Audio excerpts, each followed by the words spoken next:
जय हिंद students, welcome to learning forum. आज हम लोग कंटिन्यू करने वाले हैं अपना इलेक्ट्रोस्टैटिक्स। नेक्स्ट हम लोग देखने वाले हैं Coulomb's law of electrostatic force. According to Coulomb's law, the forces acting between two charges. अभी तक हम लोगों ने देखा कि दो जो चार्ज हैं उनके बीच में फोर्सेस लगता है कैसा, अट्रैक्शन और रिपल्सन। अगर दो सिमिलर चार्जेस हैं according to the fundamental law of electrostatics, if there are two similar charges they will experience repulsion. अगर वहाँ पर दो डिसिमिलर अनलाइक चार्जेस हैं तो वो अट्रैक्शन।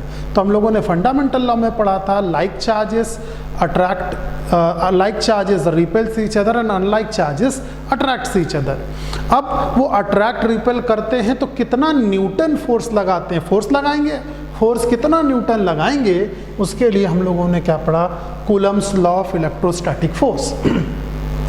अब देखिए कि कूलम्स लॉ का जो इलेक्ट्रोस्टैटिक फोर्स है उसके अकॉर्डिंग हम लोग देखें, according to Coulomb's law, according to Coulomb force acting between these two charges. जैसे यहाँ पर हमको दो ये पॉइंट चार्जेस दिख रहे हैं, तो ये कैसे हैं, दो डिसिमिलर चार्जेस दिखाई दे रहे हैं, तो इनका फोर्स कैसा लगेगा, अट्रैक्टिव। तो अकॉर्डिंग टू कूलम अगर उन्होंने बोला कि हमारे पास एक ये पॉइंट चार्ज है, दूसरा ये पॉइंट चार्ज है, let's name this is Q1 and this is Q2। There are two charges, इनके बीच में Q1 Q2 फोर्सेस है and they are separated by a distance small r। दो पॉइंट चार्जेस हैं Q1 Q2, दोनों के बीच का डिस्टेंस है स्मॉल r। तो इनके बीच में लगने वाला फोर्स, तो according to Coulomb's law the force acting between these two charges is directly proportional to product of their charges and inversely proportional to square of the distance between them. तो पहला statement क्या आया, force is directly proportionate to product of their charges. उनको charges को multiply कर देंगे तो उसके प्रोपोर्शनेट होगा। और दूसरा क्या है, F is proportionate to, inversely proportionate to square of the distance between them. इसे कंबाइन करके हम क्या लिख सकते हैं, F is proportionate to Q1 Q2 upon R square. अब यहाँ पर जब हम कांस्टेंट लगाएंगे तो प्रोपोर्शनलिटी हटाते हैं, जब भी हम प्रोपोर्शनलिटी का साइन हटाएंगे तो उस प्रोपोर्शनलिटी साइन के जगह पे हम क्या करेंगे, इक्वल ले आएंगे।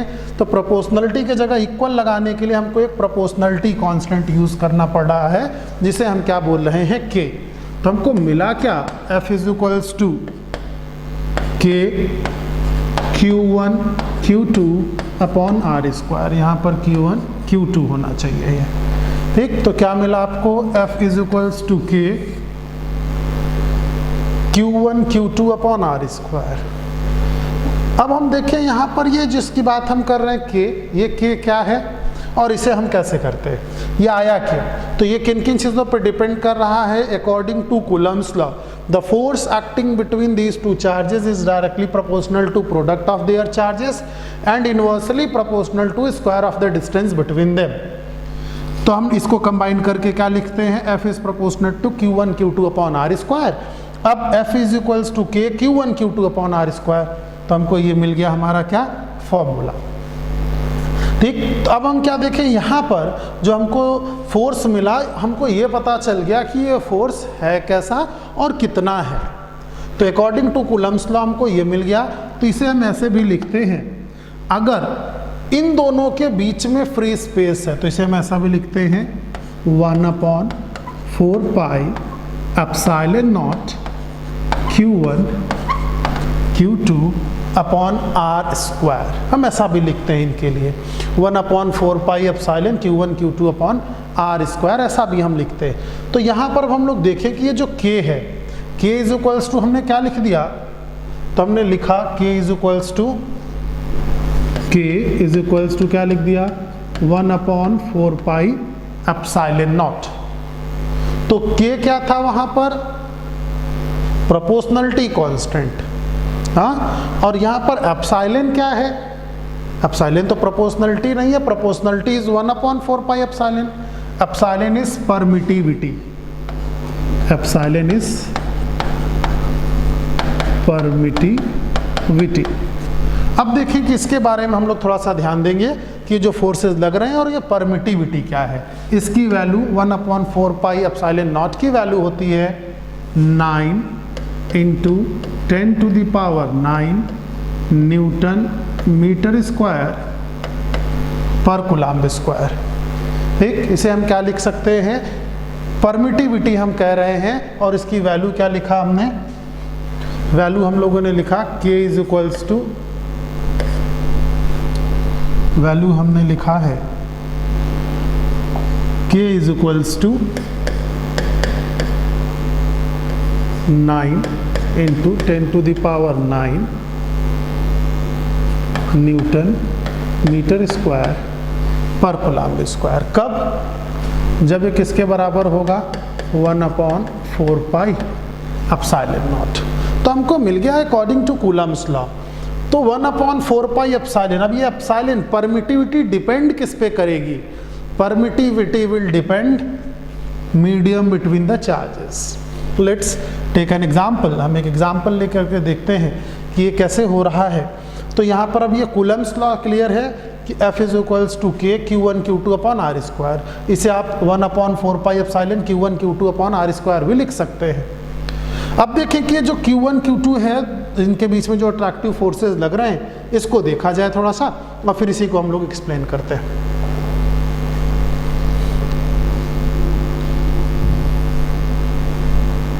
अब देखें यहाँ पर हमको दिखाई दे रहा है कि जो हमारे फोर्सेस हैं यहाँ पे Q1 Q2, तो अब क्या देख रहे हैं कि ये फोर्स अट्रैक्टिव फोर्स लग रहा है इसके बीच में, इन दोनों के बीच फोर्स लग रहा है। तो ये जो एप्सिलॉन है, एप्सिलॉन इज परमिटिविटी, परमिटिविटी। ठीक, तो इसे हम ऐसे भी लिख सकते हैं 9 इंटू 10⁻, ये क्या था एप्सिलॉन, हम लोग लिखते थे 1/4 pi epsilon is equals to, क्या लिखते थे 9 इंटू 10⁹9। तो एप्सिलॉन इज इक्वल्स टू क्या लिखेंगे, 1/एप्सिलॉन लिखना पड़ेगा इसके लिए, फिर हम लोग इसको ऐसे लिख देते हैं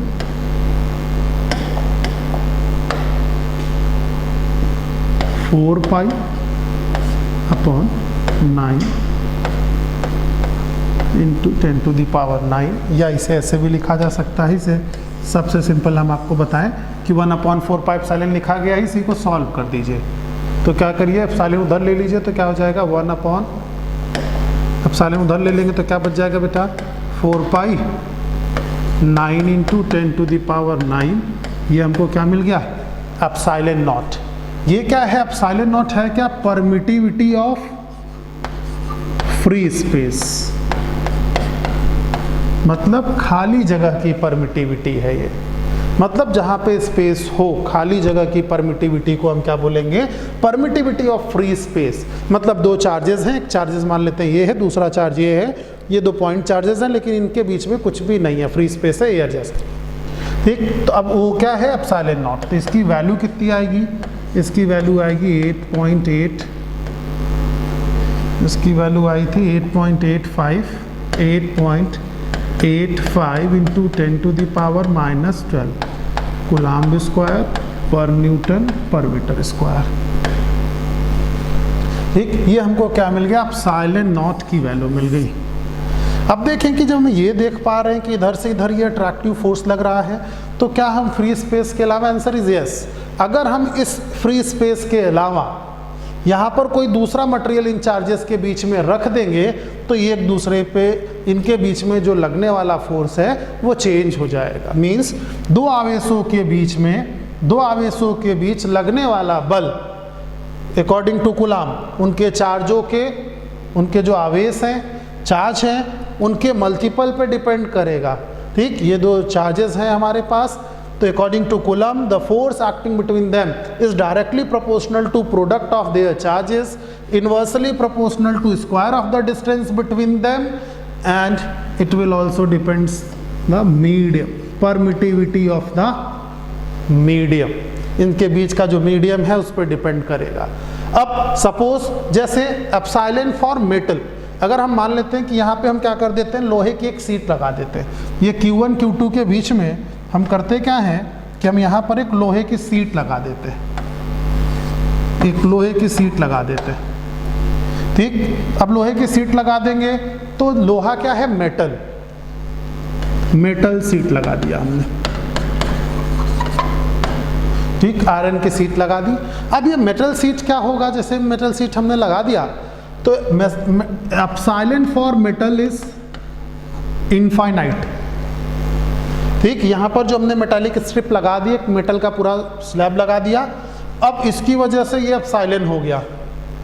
तो अब हम एप्सिलॉन नॉट की जगह इन दोनों के बीच में लगने वाला फोर्स अब क्या हो जाएगा, अब हो जाएगा F is equals to 1/4 pi epsilon metal Q1 Q2 upon R square. इन दोनों चार्जेस के बीच में जो लगने वाला फोर्स है वो क्या हो गया, अब यहाँ पे एप्सिलॉन इनफाइनाइट हो गया।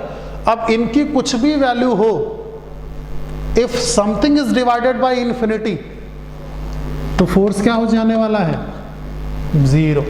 मतलब अगर दो चार्जेस Q1 Q2 के बीच में हम मेटालिक स्ट्रिप रख दें, मेटल रख दें, तो वो एक दूसरे के ऊपर कोई भी फोर्स अप्लाई नहीं कर पाएंगे। तो दो आवेशों के बीच में लगने वाले बल के लिए, दो आवेशों के बीच में अगर बल लगना है तो वहाँ उसके बीच के मटेरियल की भी डिपेंडेंसी है। जैसे कि ये मेटल लगा दिया तो उसमें लगने वाला फोर्स 0 हो जाएगा। और इसे हम क्या बोलते हैं, इलेक्ट्रोस्टैटिक शील्डिंग। क्यों, एक चार्ज है, दूसरे चार्ज से हम चाहते हैं कि फोर्स ना लगाए, तो फोर्स ना लगाए तो इसकी वजह से हम क्या कर दें, शील्डिंग कर दें उसका। दूसरा एक होता है फील्ड, वो हम लोग अभी देखेंगे इलेक्ट्रिक फील्ड के बारे में, वो अभी हम लोग बाद में देखेंगे कि फील्ड से बाहर कर दिया जाए। लेकिन अभी हम देख रहे हैं कि वो पास पास रहते हुए भी एक दूसरे पे फोर्स ना लगा पाए। ऐसा कंडीशन बनाने के लिए हम क्या करें, ऐसा कंडीशन बनाने के लिए हम क्या कर दें, Q1 Q2 के बीच में हमने एक प्लेट लगा दिया। अब ये प्लेट क्या कर रहा होगा कि इसके बीच में जो फोर्स लग रहा है इन दोनों के बीच में, उस फोर्स को ये 0 कर देगा। इसे हम क्या बोलते हैं, एप्सिलॉन। ठीक, एप्सिलॉन मीन्स परमिटिविटी। तो एप्सिलॉन नॉट किसको रिप्रेजेंट करता है, एप्सिलॉन नॉट रिप्रेजेंट करता है परमिटिविटी ऑफ फ्री स्पेस, और उसकी वैल्यू है 8.85 × 10⁻⁻12। जबकि एप्सिलॉन फॉर मेटल इनफाइनाइट, मतलब ये जो परमिटिविटी है ये अलग अलग मीडियम के लिए अलग अलग हुआ करेगी। ठीक, तो अब परमिटिविटी की बात करें तो ये परमिटिविटी रिलेट करता होगा क्या उसके साथ, आंसर हाँ रिलेट करेगा, इनके आपस में संबंध हुआ करते हैं। अब देखें कि हमारे पास जैसे एक चार्ज ये है Q1, दूसरा चार्ज Q2, इनके बीच हम मान लेते हैं अब ये जो प्लेट रखी है ये मेटालिक नहीं है, तो कोई दूसरा मटेरियल अगर आपने रख दिया तो हो सकता है कि इसका जो परमिटिविटी है वो एप्सिलॉन ना हो करके कुछ अनदर वैल्यू होगी। तो कोई भी वैल्यू होगी लेकिन एक वैल्यू तो होगी, तो वो अफेक्ट करेगी उनके बीच में लगने वाले फोर्स को। हाँ, वो उसके नेचर को नहीं चेंज कर सकता है। जैसे यहाँ पर हम देख रहे हैं ये हमको कैसा लग रहा है, अट्रैक्टिव फोर्स लग रहा है ना, तो ये फोर्स अट्रैक्टिव है। अब हम यहाँ पर लगा करके फोर्स को क्या कर सकते हैं, कम ज़्यादा कर सकते हैं, 0 भी कर सकते हैं। तो यहाँ पर अगर ये कोई भी सीट इसके बीच में ना रहे तो ये कैसा फोर्स लगेगा, Q1 Q2 दोनों के ऊपर फोर्स लगाएंगे।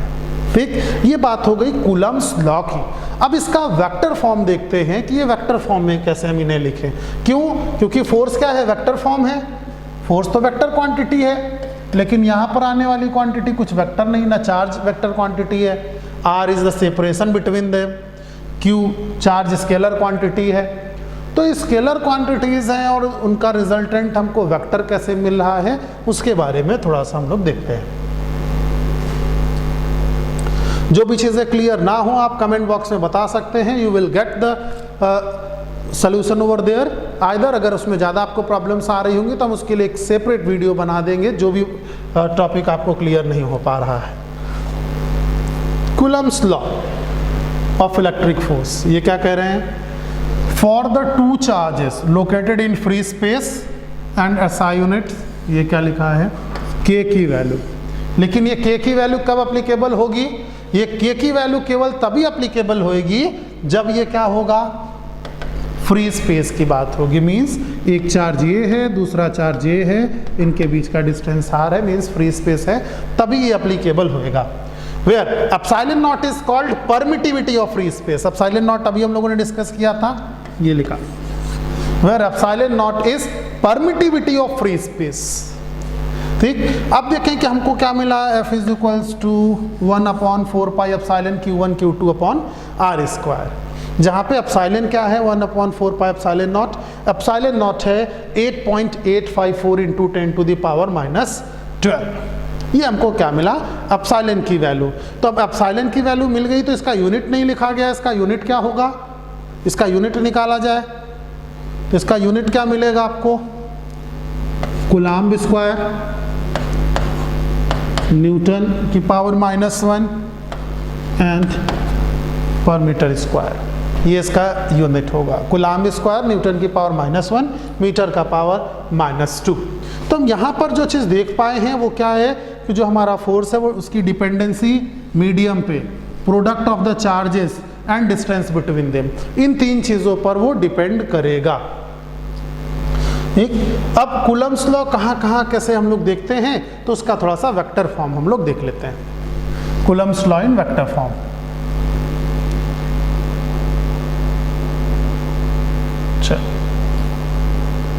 Coulomb's law in vector form.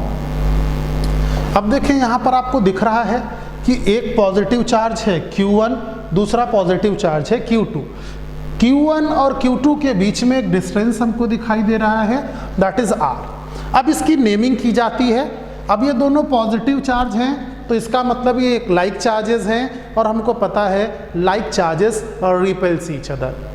क्या, लाइक चार्जेस और रिपेल्स ईच अदर।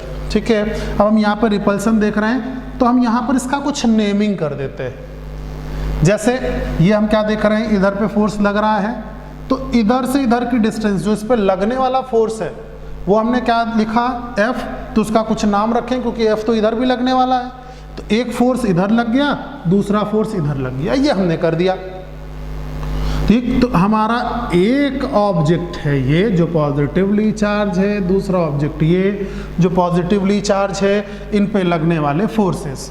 तो हम इसका नाम रख देते हैं, इस पे फोर्स लगा कौन रहा है, Q1 पे फोर्स कौन लगा रहा है, 2, लग किस पे रहा है, 1, इस वजह से इसका नाम हमने क्या रख दिया, F21। मीन्स ये फोर्स कौन लगा रहा है, 2, लग किस पे रहा है, 1 पे, इस वजह से हमने इसको फोर्स 2-1 मान लिया। आप इसको 1-2 मान लीजिए, आप उसको Fx मान लीजिए, कोई भी आप एक नाम रख सकते हैं। दूसरा, अब इधर से देखें कि यहाँ पर जो फोर्स था तो इस पे कौन फोर्स लगा रहा है, Q2 पे। Q2 पे फोर्स लगाने वाला Q1 है, जिस पे लग रहा है वो कौन सा है, Q2। ठीक, तो लग रहा है 1 पे, लगाने वाला 2, तो ये क्या रखा, 2-1।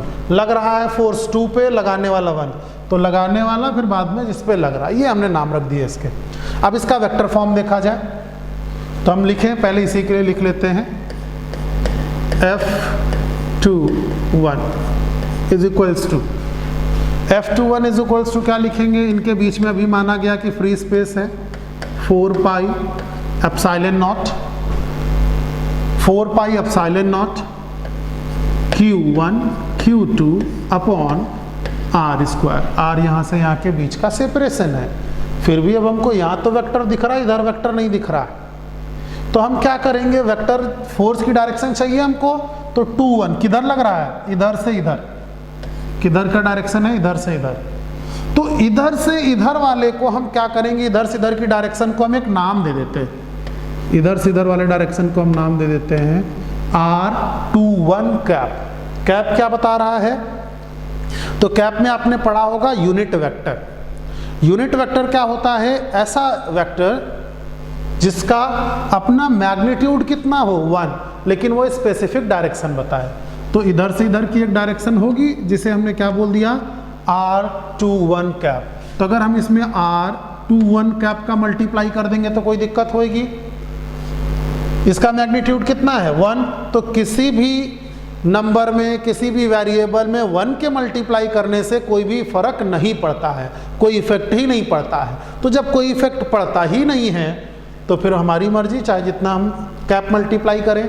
लेकिन फर्क किस पे पड़ेगा, F21 की डायरेक्शन में। तो क्या जो हमने R 2 1 माना है, वो इधर से इधर की डायरेक्शन है। हाँ, हमने इधर से इधर के डायरेक्शन को ही 2 1 माना है और इसी डायरेक्शन में फोर्स है, तो इस वजह से हमने किसको मल्टीप्लाई किया, R21 कैप। अब इधर भी वेक्टर है, इधर भी वेक्टर है। अब हमको पता चला कि इस वेक्टर की वजह से हमको ये वेक्टर फोर्स लगा। ये वेक्टर इधर से इधर क्यों, क्योंकि फोर्स इधर से इधर ही तो लगेगा, इस वजह से इसको भी हमने क्या माना है, 2 1। 2 से चल करके कहाँ तक जा रहा है, ये 1 तक। तो इसे हम ऐसे भी लिख सकते हैं, इसके और भी फॉर्म है हमारे पास, is equals to 1/4 pi epsilon not Q1 Q2 upon R square. Unit vector को क्या लिखा जा सकता है, पूरा vector divided by mod of vector. हम इसको पूरा वेक्टर भी लिख सकते हैं और उस वेक्टर का मॉड भी रख सकते हैं। तो यहाँ पर हम इसे देखें तो ये कैसे लिख दिया हमने, तो इसके बारे में आप चाहे तो थोड़ा सा लिख लीजिए। Vector R21 cap is equals to क्या लिखा गया है,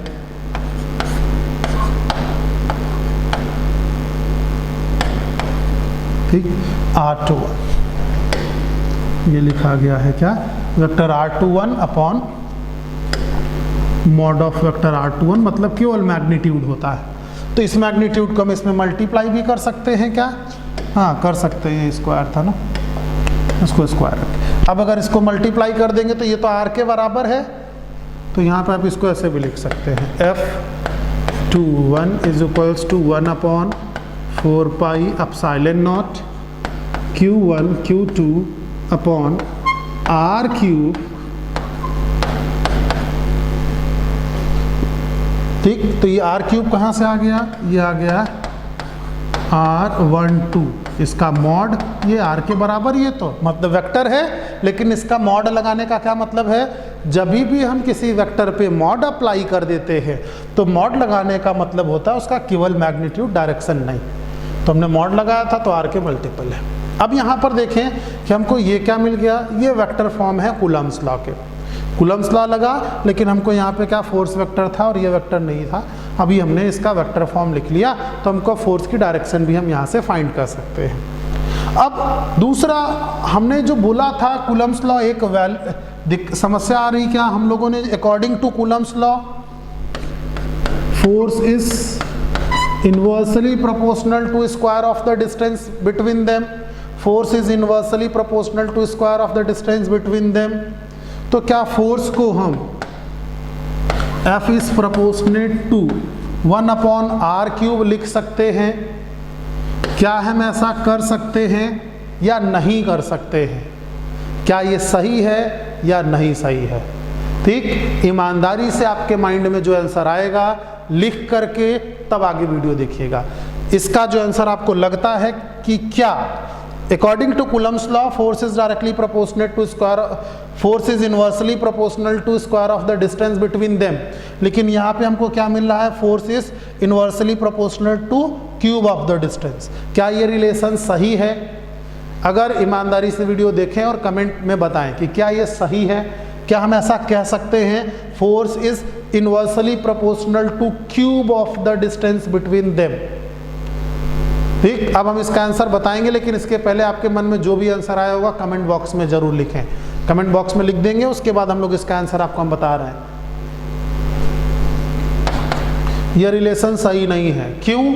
जब R की वैल्यू बढ़ेगी, इसका वैल्यू बढ़ेगा, तो इसके पास भी तो है। ये R वेक्टर क्या, it has magnitude and direction. Magnitude से मैग्नीट्यूड तो कैंसिल हो जाएगा, क्योंकि मेन फंडा तो केवल डायरेक्शन का है। इस वजह से सही रिलेशन कौन है? कूलम्स लॉ का सही रिलेशन यही है, F is proportionate to 1/R²।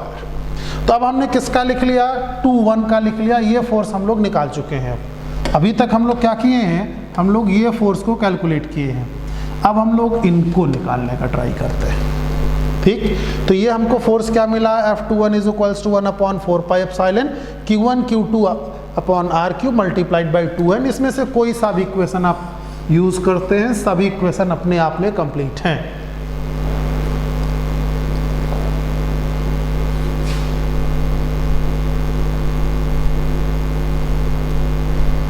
चलिए अब देखिए हम लोग नेक्स्ट में कि हम लोग क्या करने वाले हैं।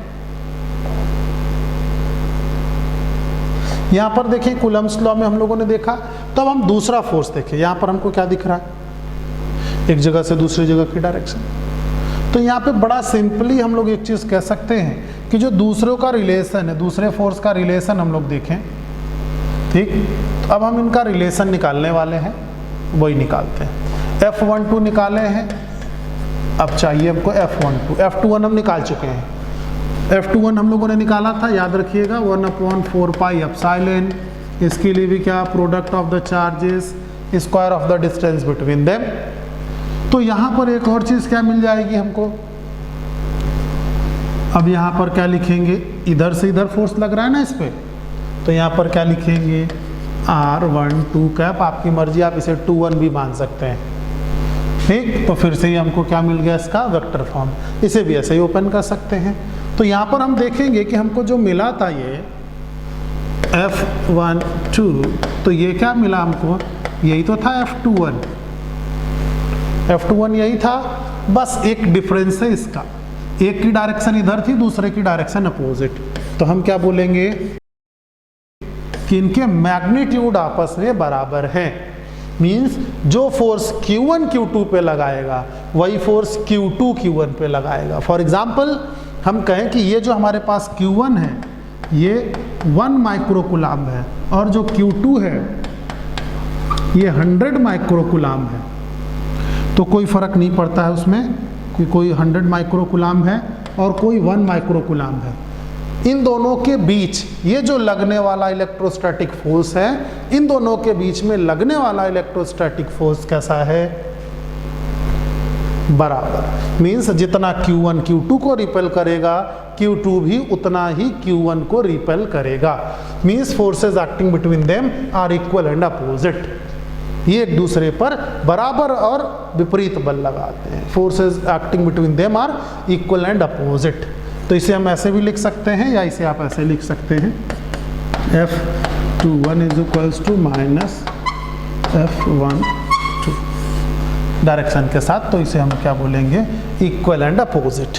ये बात हो गई कूलम्ब्स लॉ की, ठीक। अब यहाँ पर हम लोगों ने एक चीज़ और देखा था कि जो हमारे, अब कूलम्ब्स लॉ से हम लोगों ने देख लिया, तो अब हम देखेंगे कि जो कंपैरिजन है कि कैसे हम लोग इसमें देखेंगे कौन सा फोर्स कम है ज़्यादा है। तो वही हमारे पास फार्मूला है, आप वैल्यू निकाल सकते हैं। जैसे वैल्यू दी हुई है तो कोई भी एक वैल्यू मान लीजिए, दोनों के लिए सेम फार्मूला रखें, निकालेंगे तो आपको कैंसिल होकर के क्या मिलेगा, ये इक्वेशन मिलेगी कि दोनों पे जो फोर्सेस लग रहे हैं they are equal and opposite, ठीक। अभी ये बात हो गई किसकी, अकॉर्डिंग टू कूलम्ब्स लॉ।